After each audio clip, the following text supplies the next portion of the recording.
অবিশ্বাস্য হলেও সত্য, কন্যা সন্তান জন্ম দেওয়ার অপরাধে স্ত্রীর বাড়িতে মিষ্টির প্যাকেটের বদলে পাঠানো হলো মাটি ও ইটের গুঁড়ায় ভরা প্যাকেট। এমন ঘটনায় হতবাক স্থানীয়রা। সামাজিক মাধ্যমে ছড়িয়ে পড়েছে ঘটনার ছবি ও ভিডিও।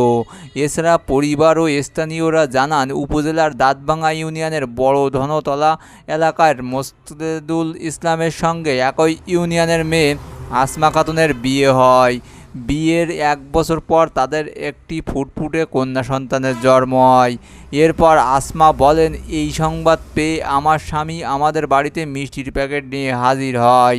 বাড়ির লোকজন ও পাড়া প্রতিবেশীকে মিষ্টি দিতে গিয়ে প্যাকেট খুলে দেখি মাটি ও ইটের গুঁড়া দিয়েছে। এতে আমি ব্যাপক লজ্জিত হই।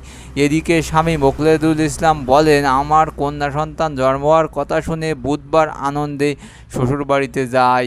১১ই জুন সকালে ১ কেজি মিষ্টি ও মেয়ের জন্য কিছু পোশাক নিয়ে গিয়েছিলাম। এখন শ্বশুরবাড়ির লোকজন মিষ্টির প্যাকেটে নাকি মাটি ও ইটের গুঁড়া দেখছে। এগুলো সব সাজানো, মিথ্যা, বানোয়াট। আর বন্ধুরা, এমন এমন তথ্য পেতে আমার চ্যানেলটা সাবস্ক্রাইব করতে পারো। আর ভালো লাগলে একটা লাইক দিতে ভুলবে না। ভালো থাকো।